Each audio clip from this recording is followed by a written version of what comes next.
ত্রিস্তর পঞ্চায়েত নির্বাচনের postal vote গ্রহণ শুরু। ত্রিস্তর পঞ্চায়েত নির্বাচনের ভোট গ্রহণ শুরু হয়ে গিয়েছে। রবিবার ভোট কর্মীদের ও নিরাপত্তা কর্মীদের ভোট গ্রহণ প্রক্রিয়া চলে বিভিন্ন জায়গায়। এই দিন ডুকলি পঞ্চায়েত সমিতির হলে ভোট কর্মীদের ভোটদান করতে দেখা যায়।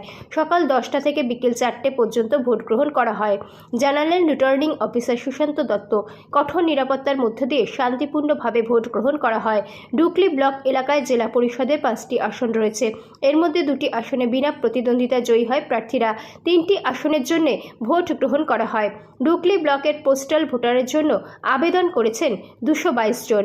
প্রসঙ্গত, আগামী 8ই আগস্ট ত্রিস্তর পঞ্চায়েত নির্বাচনে সাধারণ ভোট গ্রহণ করা হবে। গণনা আগামী 12ই আগস্ট। আমাদের এই জেনারেল পঞ্চায়েত ইলেকশন 2024 এর আজকে প্রথমে ইডিপি কাস্টিং হচ্ছে। আমাদের 10টা থেকে শুরু হয়েছে ইডিপি কাস্টিং আমাদের পূর্ব নির্ধারিত ডুকলি পঞ্চায়েত সমিতি হলে। আমাদের টোটাল ভোটার আছে 222 জন। আমাদের ফর্ম 16 ফিল আপ করেছে। তার মধ্যে আমাদের নিজের ব্লকেরও আছে, কিছু অন্য ব্লক থেকেও আমরা পেয়েছি। তার মধ্যে পোলিং পার্সোনাল আছে 96, পুলিশ পার্সোনাল 69 এবং আদার্স আছে 57। এখন অবধি 11টা অবধি যতজন ভোটার হয়েছে 17 জন ভোট দান করেছেন, ওনাদের ভোটাধিকার প্রয়োগ করেছেন। আর ভোট চলবে 4টা অবধি, বেলা 4টা অবধি ভোট গ্রহণ চলবে। এখন পর্যন্ত মানে এখানে কি শুধু জেলা ভোট কোন থ্রিটার পঞ্চায়েতের? হ্যাঁ, থ্রিটার পঞ্চায়েতের, কিন্তু আমাদের এখানে আমাদের ডুকলি ব্লক এলাকাতে 5টা জেলা পরিষদের কনস্টিটুয়েন্সি ছিল সিট নম্বর।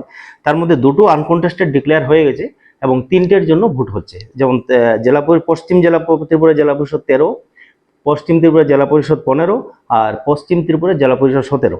এই 3টা জেলা পরিষদ কনস্টিটুয়েন্সি আর আমাদের কাঞ্চনমালার 4টা গ্রাম পঞ্চায়েত সিটের এখানে ভোট গ্রহণ চলছে।